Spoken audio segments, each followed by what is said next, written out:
Right now, we'll be talking about UFC Fight Night Vegas 16. Hermansson versus Vettori, the third main event, right? What sticks out the most to you from COVID. last night? COVID. COVID. The story of 2020. I don't know how it was, who was it? Benitez that got performance of the night. Should have been COVID-19. Yeah, COVID. Took out 6 fighters. I think you said it. I think you said it best. The leads of the year and finishes. Yeah. Should be in the UFC Hall of Fame. Yeah. Well, 1 year, most wins. Yeah. But that being said, the card ended up being pretty damn good. It's pretty good. The fights were fun. There really was not a boring fight in the mix last night. No, I feel like that small cage really pushes the action. Yeah, definitely. Like, you look at like a lot of these fights, maybe in normal circumstances they wouldn't. Right. They'd go the distance, but they don't. Right. It's Exactly. like, wow. Yeah. So yeah, there's some big finishes for sure. Yeah. A classic probably main event. But some people are calling it the best fight of the year. I wouldn't go that far. Nah. But it was a good one. Maybe it's right outside the top 15 for me. Great fight. These cards ended about midnight local time. Yeah. I was wide awake through the whole fight. There's been some main events lately where I'm kind of. I know you sneak that power nap in there. Usually during the chick fights. Yeah, the edible starts hitting a little bit hard. Like let me take a little nap here right now. Mike's Chikagian's fighting. Let me take a nap real quick. Yeah. But last night didn't have one of those. They're all pretty good. I guess we'll start by going over the main event, right? Yeah. Last second edition, Marvin Vettori, the closest man to beating Stylebender himself, right? If you ask him, he said he did win that fight. Stepped up on short notice and he got it done. It was a 5-round war. What was surprising to me was his cardio held up. Yeah, me too. And I thought that Hermansson would actually have an advantage on the feet from the tape that I watched. Like Hermansson in the Jakari fight showed decent counter boxing. Yeah. Didn't see a lot of that last night. I think something was going on. Once Vettori, he was hitting that left hand all night. And when he drops Hermansson, well, he was being deceptive too. He looked like he was gassed. Yeah. He was breathing hard. Even his corner saying, "Stop breathing so hard," but he wasn't getting tired. He kind of slowed a little bit in the third round. I thought maybe this is going to be the end of the fight. Like it's going to be over. Hermansson's going to take over. But I think that was just, I'm up 2-0. Let me catch my breath here in this third round. And he came back in 4 and 5 and arguably won both of them. He took a round off. I mean, that's a common thing in 5-round fights, right? But it's surprising to see a young guy do that. A vet who's been in that fight. This is his first 5-round fight. He wasn't training for a 5-round fight. Right. He's never been there before. So he had no idea. The biggest story of that fight was Hermansson met his match grappling wise. He couldn't get the fight to the ground. Yeah, and he kind of got the raw end of this deal, right? Changing 3 opponents in 3 months, basically. I think he got upgrade. Now maybe Till probably been tough challenge as well because of his size and his striking ability. But when he went down to Holland, Kevin Holland, I love him. He's entertaining, but I think Vettori was a big step up in competition. I think Vettori poses the roughest matchup on such a short notice too. On such a short notice, like he wasn't game planning for something totally different. Vettori and Hermansson share the same strengths. It's their grappling. Right. And he's training. That's one thing like Till and Holland have in common too. They're both strikers. They're gonna Holland does. I think he has a black belt, doesn't he? Jiu-jitsu. He does, but he doesn't really use it. He sits there, he bangs with you. He goes for those knockouts. And Till, he's a kickboxer. He hits you at range all day. So then you go, this guy who's, a grappler, bigger, more thicker fighter, right? Not really a rangy type guy. It's a totally different challenge. Whereas Hermansson's game enough. He can keep it on the feet long enough to get it to the ground. He's world class. But he didn't fucking have that option. He's world class. And I think it proves, Vettori, he's world class. And you can see the game plan. Hermansson was hoping Vettori was going to gas, and it just didn't happen. Right. He had that 4th round. I think he had an oh shit moment. This isn't going the way I want it to go. This kid's for real. Yeah. They say it's 4th, 5th round. These punches still hurting. Who knows when that orbital got broken? But it happened somewhere in that fight, and he was still coming with more heat late in the fight. Real good fight though. Definitely did not disappoint. Better than I thought it was going to be. I thought it was going to be a grappling match, which I couldn't appreciate. But this is a fight that anybody in the the casual fan would enjoy watching. I think the judges got it right. I don't necessarily agree with the 10-8 first round. I got it 49-46. I could see the 10-8. 4 rounds to 1. I could see the 10-8 just because he almost put him out. Hermansson had to hold on for dear life. Arguably, Dean could have stopped that fight. He was sitting in half guard there, working that underhook. Right, for a but bit. He knew where he was I've seen at. fights stop like that. I've seen different fights stop in that same situation. So that's why I could see the 10-8. I don't see you need a 10-8 a guaranteed one, but I could see why they went with it. But Hermansson comes away scared. I guess he went in there with a broken toe too. They kind of talked about it beforehand, and now he's leaving with a broken orbital. Kind of sucks for him. It's probably going to drop down the rankings. I don't know how far down he's going to go, but maybe he does get that Holland fight to come back and try to work his way up later. I don't know. Yeah. I think Vettori, the book for him now, is Darren Till. Really? Give him the Darren Till fight. Why don't you just throw him right to the Reaper? He's not ready. He's not ready for the Reaper. Plus the Reaper needs the Reaper needs his title match. If I'm Whitaker, I'm not fighting anybody unless it's Israel Adesanya. There's no way I'm going to risk that spot. I'm on fire. I just beat Till. Be sitting on that shelf for a while. Look what it worked out for Stipe. Worked out for Stipe. And but because why would you want to risk? He has nothing to gain by fighting Vettori. And he's probably enjoying. He's home. He's from New Zealand, right? Yeah. There's no COVID there. He's hanging out, living life. Whitaker? Yeah. Whitaker's Australia. He's Australian? But either way, he's sitting at home right now enjoying his life. I know he had some kids. He kind of took some time away for a little bit. After a while, he gives playing his video games. Yeah, he's going to enjoy his life. And I'd wait for Style Bender and let him go play around in light heavyweight, see what happens there. And then I would not fight again until I fought him if I was Whitaker. So I think the fight for Vettori would be that Till fight. And then whichever one of them, it goes right in the title fight afterwards. Next up, we had the co-main. The one that it was so funny all week. We were arguing sides, right? This is the beauty. We were this close from me getting the Von Preux mic on air. Yeah, that was the bet. But this is the beauty of playing DraftKings, everybody. By the end of the night, we were flipping, cheering against our picks because we wanted our lineups to do better. All week, I was big on Jamahal Hill. If you notice our picks on Twitter, I actually picked him in by knockout, which how he won the fight. And all week you were a big OSP. I was big on OSP. Yeah. I thought the experiences was going to get it done. I thought he was going to expose Hill on the ground. Then again, OSP. I don't know. He just sits back and just kind of fucking. He can beat anybody. Lets the fight come to him, and then when you have somebody like Hill who looked great, he had great forward pressure, he had great boxing, he has that kill instinct. Like his punches are straight and they're down the pipe and they're accurate. Like OSP has that weird demeanor where you can't tell if he's just calm or doesn't care. You see him at the weigh-ins, it looks like he looks like shit, but he just always looks he's like just that. Always just like has that level, so you can't really get a read on him, how he's acting, how he's feeling. Yeah. But there is certain performances where he kind of looks like, okay, like he was kind of causing damage to that leg kick. He was eating up. Hill was actually walking gingerly on the leg towards that round, and he stopped going. He just stopped doing it. I don't know why. It's almost like, it's good for Hill. He gets the name. He gets a big name win. Yeah. But I feel like it's kind of a lose-lose because, like, he didn't really get tested in that fight. No, somebody is going to test. He cracks that top 15. He's going to get. He's going to have to grapple. I'd say next you put him against a guy like Spann. Something like that. Maybe Johnny Walker type. Maurice Green, a crochet boss. Yeah, somebody in that level, maybe low ranked opponent. But crochet boss is heavyweight. OSP is like the definition of gatekeeper. Like if you can hang in there with him, he's fought all the best people in the world. He's beaten some of the top people in the world. So if you go in there and you leave with a victory, a knockout too of that, he finished him.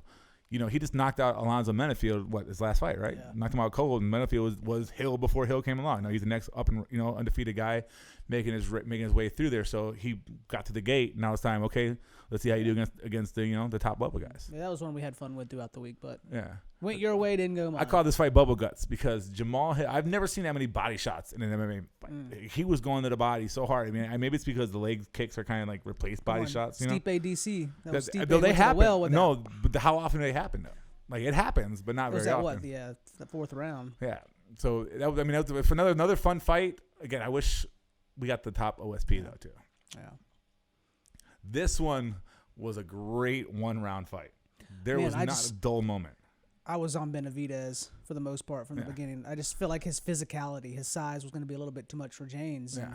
And kind of how it played out. Who was it? Josh Thompson, I believe, was saying that he trains at AKA. So he trains out with all those guys out there, and they're saying his kicks are the hardest out of anybody. Yeah. DC was saying it. They're all the way this guy, and you saw it. Yeah.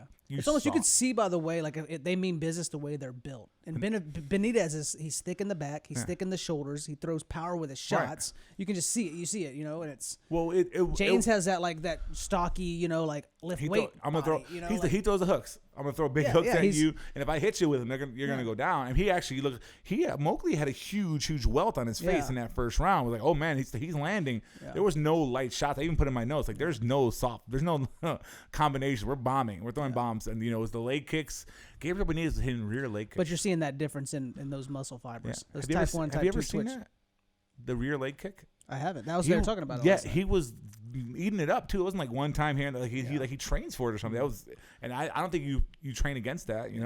I was back in Jaynes in this fight. One, because I knew he had the knockout power. He's the type of guy who's I'm gonna knock him out or get knocked out. And he had the backstory with his dad. He's going in there. His dad's terminally ill, I believe.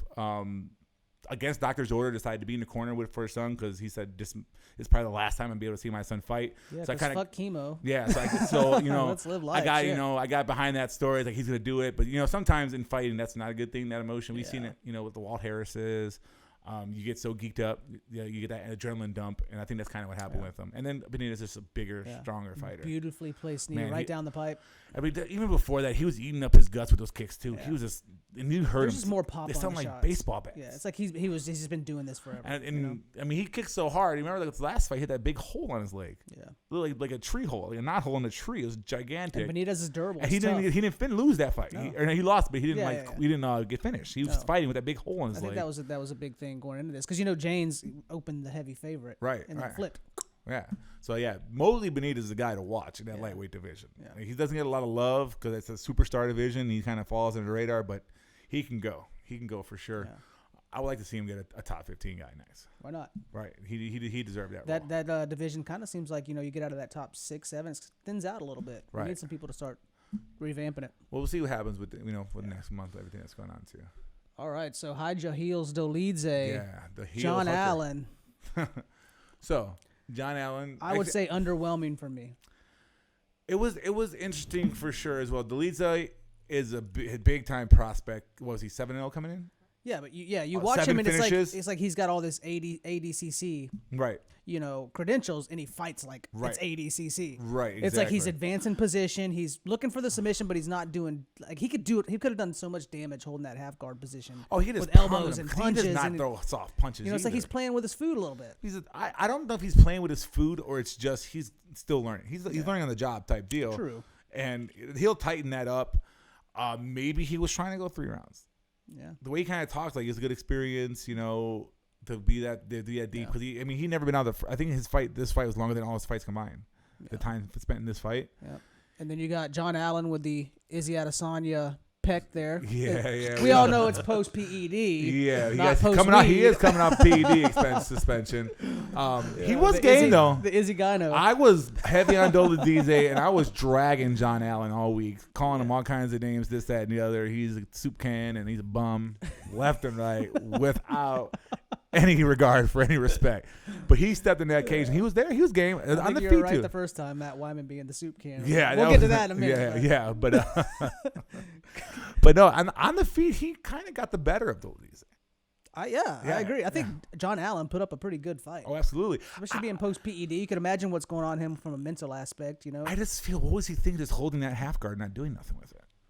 Like he was not trying to advance position too much. Like I think John Allan was one of those people who, like, he's got takedowns and stuff, but he's the guy that's on top. Right. He wasn't in that position. And obviously, he probably felt a few of those bombs coming from Dolidze too. Like, maybe must go hold on here and try to stand back up next round. Yeah. That could have been his mindset too, because again, he doesn't throw a lot of punches, but they're hard. Yeah. Dolidze's a big, strong dude, looking like a young Sean Connery up there. Yeah. Perfect. He keeps going for those heels. He keeps going those heels though. You got that. Look at that taco meat on the chest right there. Yeah. Oh man. That's a family's worth of tortas right there. But yeah, it was a good fight. Dolidze moves on 8-0. But we forgot about the biggest thing to this fight. Fucking Chris Lee. Oh yeah. How do you give it a 29-28, Allan? So it's the funniest thing about Chris Lee is I never knew his name before last night, and we're watching the fights. We're texting back and forth, and we're like, "Who the hell scored that fight?" Because this is clearly Dolidze's fight. He may not have had the best performance of his life or anything like that, but there was no doubt he won pretty much every minute of that fight. Oh. But this guy Chris Lee gives 2-1 to 29-28 to Allan. There we go. The pink judge. I think that's gonna be a new term in MMA.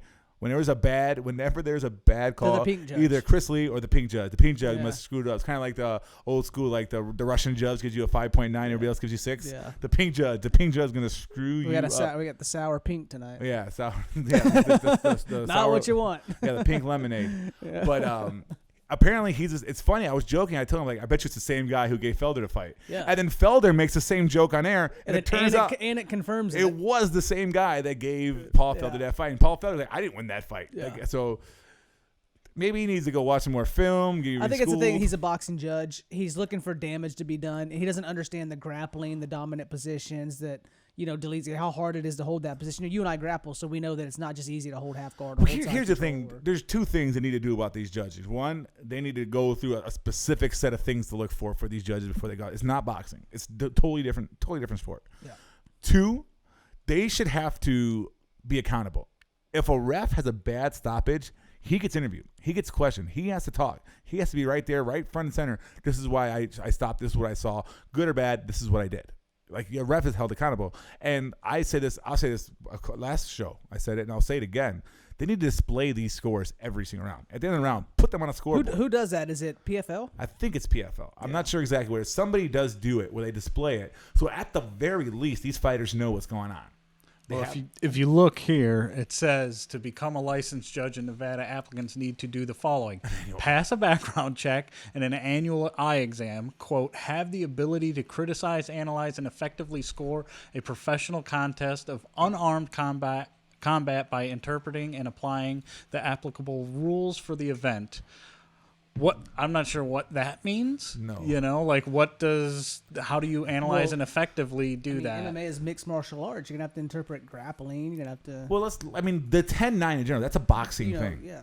That's a boxing thing for sure. So they're already just trying to adapt. They're trying to mold one sport into another. There's way too many aspects in MMA. I mean, think about how when we do our jiu-jitsu tournaments, there's points, everything you do. Obviously, there's finishes, stuff like that. Yeah. So a move, a transition. Like, if they can interpret some of that into the grappling aspect in there. Like, I don't know if they want to put an actual point for a sweeper or something like that, but they don't interpret that whatsoever. Some judges do. Some do. But a lot of these people, if they see that a guy was getting the better of somebody on the feet, and the person who's getting punched in the mouth gets taken down and works the ground and holds dominant position, they're giving the round to the guy who was winning on the feet. Yeah. That's happening, and that's not what There were some MMA moments is. on Fight Island, though. You had some people working good from the bottom, which you don't happen to see often with judges, where the guys are throwing elbows from the bottom, throwing up triangles in there, getting the round, which is good to see. But then you come back here and you see this kind of shit. Well, it's I think guys in top. You think Abu Dhabi, right? Abu Dhabi, ADCC. Yeah. They're way more familiar with grappling over there. They know. They're way more familiar with grappling over there. So they can understand who's winning that. We'll get into that a little bit. So the next fight, we can go highlight of the night pretty quick through this one. Can we do it faster than 22 seconds, though? Yes. Can we cover this fight in faster than 22 seconds? So first off, monkey plays with food. Man. The Monkey King. The fact that he carried another adult across the ring, or the cage, I'm sorry, I should say, for like what? Most of the fight was him carrying him across the cage, thinking about where do I want to put this guy. Well, he hurt his corner. Right. Bring him over here. Yeah. Bring him over here. Okay. Especially Jordan Leavitt, his demeanor is funny but scary at the same time. Well, it's almost like maybe there's been some non-physical connection between Matt Wiman and his wife, because he was content to stay there. Man. Hug me. Yeah. Hug me. I've been neglected since March. Matt Wiman's been in how many pro fights?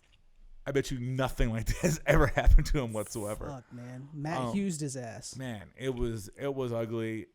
Luckily, I think he's okay. Second fastest slam KO in UFC history. It looked scary. It looked like it could have been a neck, out the back of the head. He's got some serious whiplash. For sure. He's gonna feel the effects of 22 seconds. It's almost like they should put like fucking, pressure readers underneath the fucking octagon, so we know like how many PSI they put in the slam. Slammed him.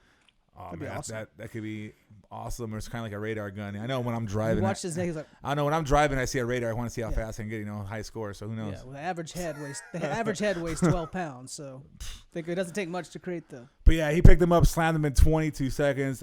Kind of disappointing though. It was fun to watch, fun to see. I kind of wanted to see Levin get pushed a little bit, see what happens to him. He obviously is a world-class grappler. Submissions are great. I wanted to see somebody hit him in the face, make him get uncomfortable and see how. I always thought he was going to win the fight. He was my lock of the night to win the fight. Same, yeah. But Wiman, being a vet, never been submitted before. So I thought, okay, Levitt's best way to win this fight is to submit this guy, and he's never been submitted. So maybe he's going to push him. I can't go through my main route and winning. How am I going to do this? And obviously he was spectacular in it, but he still didn't really get a good read on what is going to happen when he gets pushed. I want to see it happen. Story of that. Shame on UFC. He's a great fighter. Wiman there. Yeah. But on Jordan Levin's, sportsmanship through the roof. Yeah. Nice dude. Almost too nice where it's scary. Like serial killer. Right. Demeanor. Serial killer. He can totally have bodies that he slams through his floorboards and just puts them over it because he's got the weird faces he makes. But he looked good. I mean, how could you say anything bad about him, right? Yeah. Next fight was, until the main event, I think the fight of the night. My second favorite. Right, second favorite fight for sure. That's Great Smolka and fight. Quinonez Great fight. We had another one we were kind of good odds at all week long. I was a big Smolka guy. I was more on Quinonez. Didn't know what I was going to get from Smolka. And then that's kind of the knock on Smolka. I know a level-headed Smolka, though, is a world-class fighter. Yeah, Smolka, obviously the better fighter all around. But, like, what are you going to get? Like, he's botched a weight cut. You know, he's had alcohol issues. He's had motivation issues, you know. Yeah, don't drink. Shout out to Warbringer. Quinonez was something to prove after getting, you know, sugared on the Sugar Show. Yeah. So, and obviously, you know, like, I had that first round. I thought Smolka scored it at the end. Stole it at the end. You had Quinonez winning it, but which I totally am not going to debate. But he had a knockdown and a takedown. The big thing Smolka had, he got up quick. And his knockdown and takedown, it wasn't like he stayed down. Quinonez wasn't able to hold position. And I think beyond that knockdown and takedown, it's kind of even. Yeah. But if somebody scored Smolka, this is not a pink ref or pink judge style. Yeah. This I could see this going either way. That first round, but second round, Smolka came out. Yeah, you got it done. Got that whizzer in and that sick ass judo toss. It was awesome. And he's ground and pound. Ground and pound him, worked him to finish. It was awesome 2-round fight. I kind of wish it would go on longer because it was so. That was one of my dead on calls. I called Smolka by TKO. Yeah. He's quite the likable guy, man. He owns his shit. After the interview, he's like, I'm the most inconsistent guy probably in the UFC, you know? And then that's because he's going through his problems. Like, it's well documented, his alcoholism that he's been through. He's supposedly clean now, get himself, like, the weight cut 2 weeks ago before that fight got canceled was scary. Like, is he back on, is he back off track? Is he losing control? What is it going to be? But when I saw on Friday, he came in great shape, underweight, ready to go. Good. Looked great. I think, Smolka's going to win this fight because he's a better fighter. And he's a better resume, too. Like, he's fought great guys. I mean, his last loss was, to Casey Kenny? He lost Casey Kenny by sub, yeah. Yeah, I mean, that's not a disgraceful and then loss. He beat Mujari, the guy that he beat Mujari. Who doesn't, so he could beat anybody in that division. So I was big on Smolka. Quinonez is a solid pro. He's a solid pro for sure. I don't know where he goes from here. I'm just not quite sure if he's UFC level though. I think he's gonna be like, what's a step below Gatekeeper? Like he's cut. No. Bellator. No, you okay? Bellator. Oh man, we're gonna piss off so many people. There are so many Bellator diehards right now that are fucking hitting up our comments. Good, take some heat off me. What do for we once. say? Good. Yeah, good. Hit them comments up.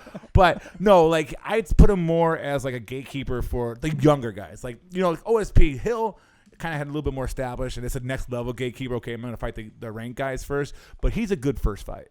Yeah. To like, are you UFC level? I mean, he came out game. Yeah, like, he's UFC level. I was on him. I thought he was going to win the fight because I didn't know what I was going to get from Smolka, but I just don't understand a guy who has jiu-jitsu tattooed on his chest and doesn't work the ground.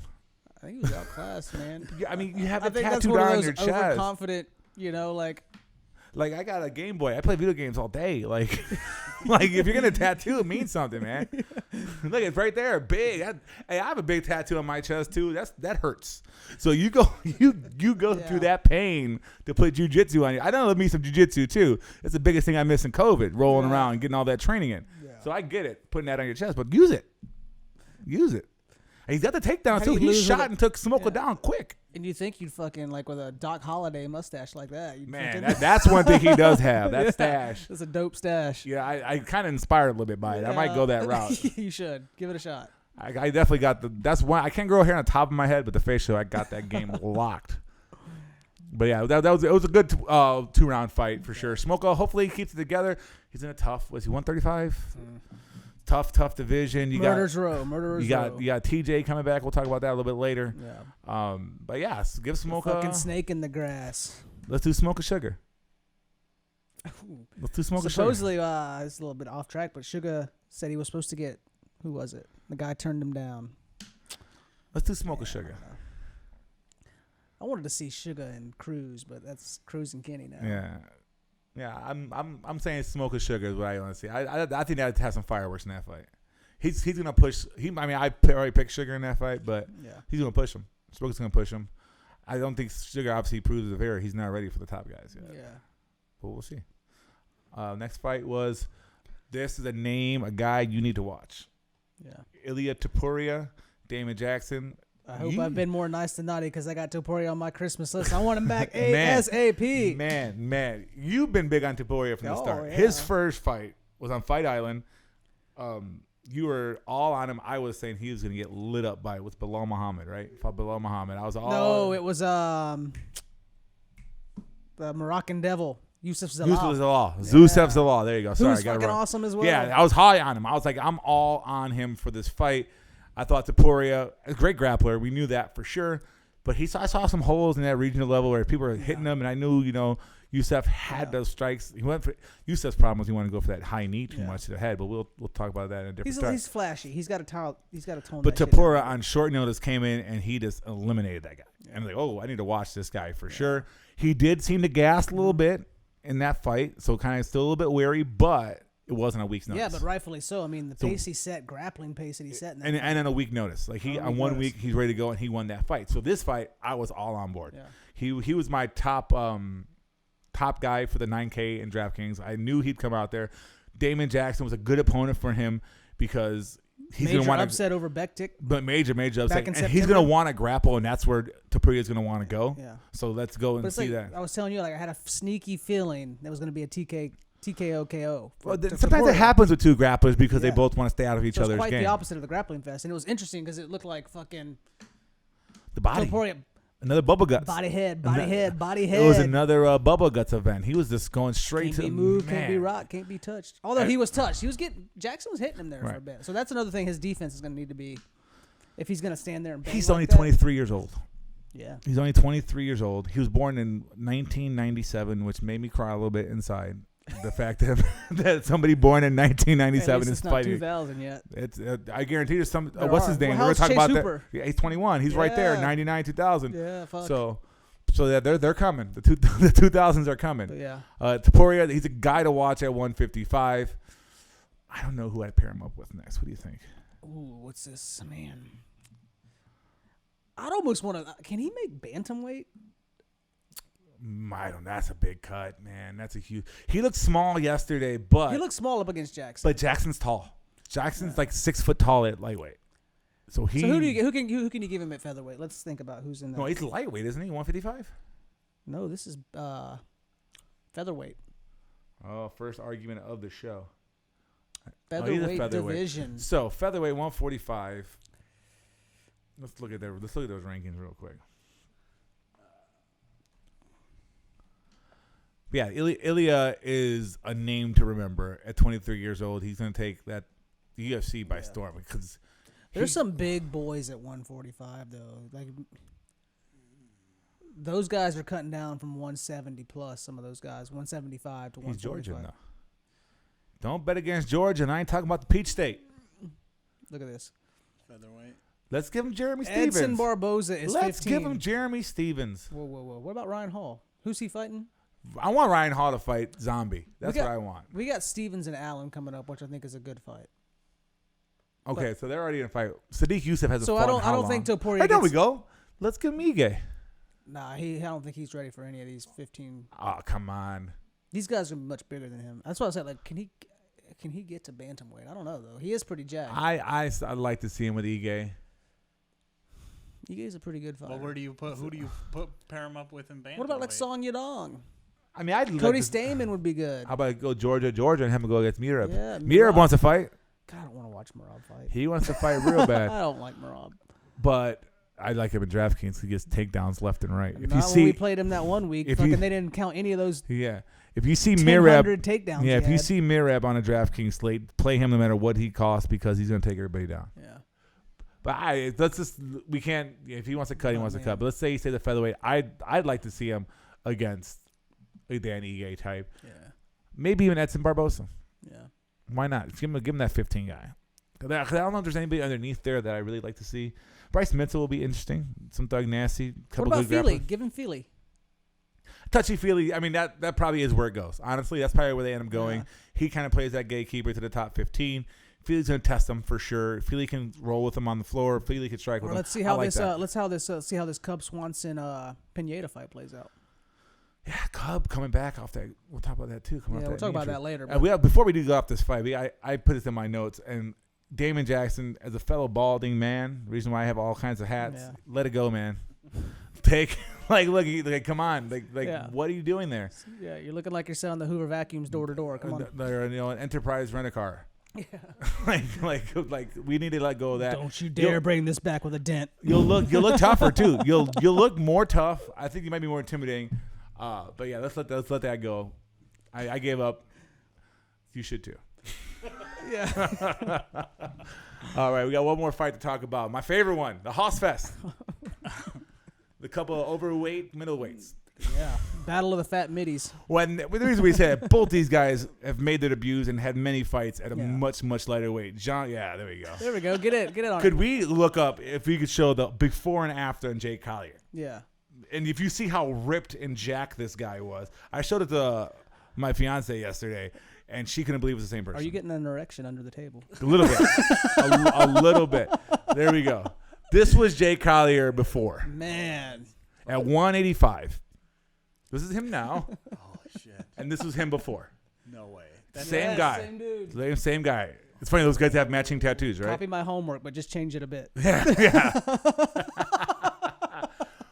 Change it a lot. But that being said, he still has that middleweight skill. Holy shit. Yeah. I don't know how that's the same person. I mean, even the ring girl in the back wants a closer look. She's Look at that, digging it. And he's got like 4 kids. That's probably back then because he couldn't stop fucking. You got the punk rocky nautical stars on each rib cage. Yeah, he's just probably, he's from Cuba, Missouri. I bet he's got a spiked belt. Which I made note of. I'm pretty sure Cuba, Missouri is nothing like the actual Cuba. What do you mean? They don't have Cuban sandwiches? I don't know. He's called the prototype, and he must be the prototype for self-control. But I don't know. Obviously not. But he's a good fighter. Yeah, he's really good. He's really, really good. He's technical. He got caught by Aspinall. Did he fight Diego? That's Tom Aspinall, who is a world-class striker. Tom Aspinall, was sparring partners with Tyson Fury. So he's a great boxer. Yeah, great boxer. And he got in there with Collier, his first fight at heavyweight, who's not really a heavyweight. Like when you're that big, you're not really a heavyweight. It's not water. There's not water in there. And Aspinall caught him and knocked him out quick. So everybody thought this guy was a joke. What's he doing? He's way overweight. He got knocked out fast. But John Vellante is not the striker that Tom Aspinall is. Tom Aspinall has hopes in the heavyweight division. He can move up that card, and he could be in the top 15, 10, 5, all that run with the age and when he's going up there. So Collier got a bad shake. So a lot of people, yes, he's the prototype for self-control. but anyway, Collier was throwing them combos. Like his striking, he's quick, he was crisp, he was on point. He looked like a middleweight in their fight. And it's almost like I think he could have ended that fight. I think he got in his head a little bit too much when Vellante caught him and cut his nose. Vellante is going to stand there and just hit you one time and hope you fall. I mean, I was picking Collier from the beginning. I felt this fight had decision written all over it. I was kind of recency biased with that Collier fight, and I thought there was no way a guy that looks like him can last 3 rounds. You look across the ring at Aspinall, 6'5", fucking just monster. Well, I didn't think that John was going to go that one-shot knockout like Aspinall did, but I thought for sure I saw John, even John's last fight, he was in the 3rd round against Maurice Green. He was gassed for sure, but he got to that 3rd round, right? Yeah. So I thought if he gets to the 3rd round against Jake Collier is going to be winded gas. He'll catch him with one of those punches, and that'll be it. That's what I thought was going to happen in that fight. But Collier was still in it the 3rd round. John Vellante had that convenient nut shot that hit him in the gut to take that break. What's so interesting about this is why not stop at light heavyweight? Well, why go middleweight? Well, John actually wasn't like in that bad of shape. John Vellante wasn't in that bad of shape. Obviously, he's bigger. Because, but John was fighting at 205. Right, but Collier was fighting 185. Right, no, Collier is a changed person. He's on the highway. He said, fuck 205. I'm getting off at fucking 265. Like, I don't know. I mean, he said his hobby's fixing cars and building cars. The biscuits are better there. Man, a lot of shit on the shingle down there, right? Eating the biscuits and gravy all day. I don't know. But if he can get down, even if he doesn't cut down to 205, if he can get down to 240. Maybe 235. Yeah, I mean, I could see him there. He could go in the Daukaus strategy. Man, because he is skilled. He is really skilled, and I mean that's where he gets named the prototype because he is sharp. Who is Chris Daukaus fighting next? Oh, Olenek. Okay, I say. I'm pulling for Jake Collier, Parker Porter. Yeah, you want that? That's the fight I want. You know I want it. Dana, Shelby, all you guys. That's the fight the world needs to see. If they're on Twitter, they know you want it. They know I want it. I tweeted it out last night. Give me Parker Porter and Jake Collier in the biggest Hoss fight we're going to have ever in UFC. I like it. I'm down. Yeah, but it was a fun fight to watch. Again, I was totally blown away by Collier. All the jokes aside, he was sharp in that cage. Yeah. And he definitely won that fight for sure. Yeah. John Vellante, he might be happy trails soon, I think. He's already saying he doesn't want to cut down to 205 anymore because he wants to party. That's basically what Felder said on air. He's not really he's got a good wrestling pedigree somewhere buried deep inside, but he never wants to do it. And I think it's somewhere in the lines of Justin Gaethje, where it's tiring. I don't want to do it. That shit's fucking tiring. It is. It is. 6-minute tournament. Yeah, man. Fucking dead. 6-minute rounds. 5 minute, whatever it is. Well, we train for folks. 6. We train for 6, but So I don't know what's for with the Vellante. grappling unless you got to do it. Why not? Why do it? I mean, he'll probably stick around for a few more fights, maybe be that low level gatekeeper, but I don't know. Collier, I could see him doing something if he trims down a little bit. Yeah, I could really see it. I don't understand why he didn't play around at 205 first. I almost feel maybe he feels like his beasts at there's 205. there's a lot of athleticism at 205, like Rocket and all those, Johnny Walkers and shit. But if you had to say the weakest division, what do you think it'd be? Light heavyweight. Right, 205. Yeah. And if you go to 265, you're facing the Aspinalls, the low-level guys. Yeah. What happens when you get Rosenstruck, Biggie Boy is in there, or Derek Lewis, or Francis Ngannou? Those guys hit you, they change your life.